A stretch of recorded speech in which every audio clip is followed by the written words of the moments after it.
जय माता की। मैं पंडित सुशील पांडे। आज आप लोगों को हम अपने चैनल के माध्यम से जानकारी देंगे आने वाले चैत्र नवरात्र के संदर्भ में। नवरात्र शक्ति की उपासना के लिए बड़ा विशेष समय होता है। इस समय हमारी हिंदू परंपरा को मानने वाले जितने भी लोग हैं अपने कुलाचार के अनुसार, अपनी कुल परंपरा के अनुसार भगवती की आराधना, उपासना, उनकी पूजा करते हैं। तो आइए जानते हैं यह इस वर्ष का चैत्र नवरात्र आरंभ कब से हो रहा है। इसका आरंभ दिनांक 9 अप्रैल दिन मंगलवार से हो रहा है। आप इस दिन अपनी कुल परंपरा के अनुसार, अपने लोकाचार के अनुसार कलश स्थापना करके शक्ति की पूजा, शक्ति की उपासना आरंभ कर सकते हैं। दूसरा नवरात्र यानी द्वितीया तिथि 10 अप्रैल को है।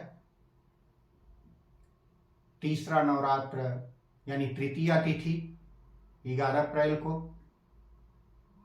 चौथा नवरात्र यानी चतुर्थी तिथि 12 अप्रैल को होगी।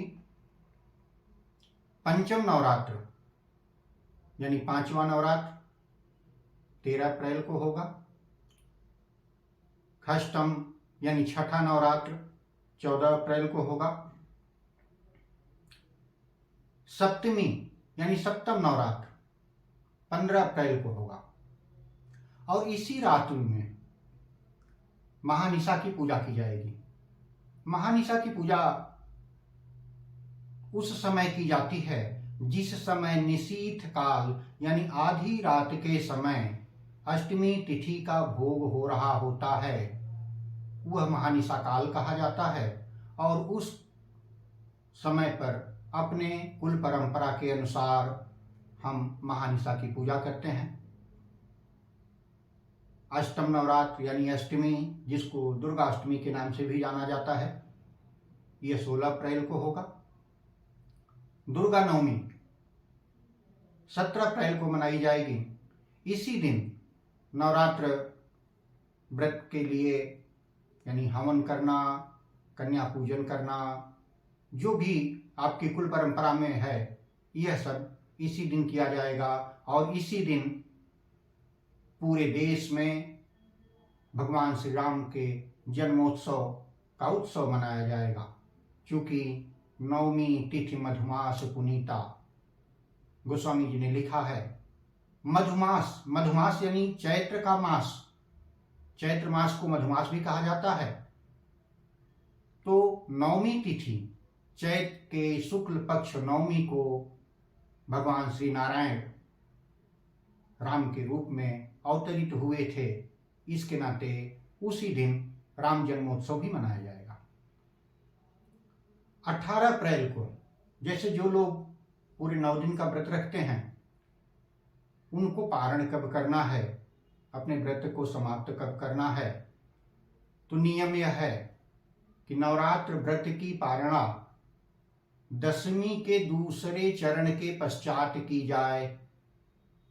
तो दशमी का दूसरा चरण तो रात्रि में ही आ जाएगा, लगभग सुबह की रात्रि में आसपास पड़ेगा। लेकिन इसके लिए आप 18 अप्रैल को सूर्योदय के पश्चात नवरात्र व्रत की पारणा कर सकते हैं। जो लोग, जैसे सारे लोग तो 9 दिन का व्रत नहीं रखेंगे, जो लोग 9 दिन का व्रत नहीं रख रहे हैं लेकिन मन में, भाव में भगवती की आराधना, पूजा, नवरात्र उनके मन में है, वे पहले दिन और 8वें दिन यानी अष्टमी को व्रत कर सकते हैं। उनके लिए कलश स्थापन करना कोई आवश्यक नहीं होगा। वे वैसे ही व्रत रख करके जैसे भी बन पड़े भगवती की पूजा, आराधना, उपासना कर सकते हैं। इस तरह से 9 तारीख से लेकर के 17 तारीख तक नवरात्र चल रहा होगा और सारी तिथियों की जानकारी मैंने आपको दी। आगे हम आपको बताएंगे कि नवरात्र क्या है, क्योंकि ये बहुत कम लोगों को जानकारी होती है कि नवरात्र क्या है। हाँ ठीक है, नवरात्र एक शब्द है, वह मान लिया गया, शाब्दिक अर्थ में निकल आता है नवरात्रि, यानी नवरात्र हो गया। लेकिन नहीं, आखिर नवरात्र क्या है और ये 9 दिन ही क्यों है? हाँ, 8 दिन भी तो हो सकता था, 10 दिन भी तो हो सकता था। क्यों है 9 दिन और नवरात्र क्या है, इसके बारे में आपको हमारे अगले वीडियो का इंतजार करना होगा। आपको अगली वीडियो में हम बताएंगे नवरात्र क्या है। आप हमारे इस चैनल को लाइक करें, सब्सक्राइब करें, जुड़ें और लोगों को जोड़ें। आपको ढेर सारी जानकारी धीरे धीरे मिलती जाएगी, जो भी हमें पुस्तकों से, ग्रंथों से मिलती रहती है, वह हम आपको साझा करते रहेंगे। जय माता की, भगवती आपका कल्याण करें।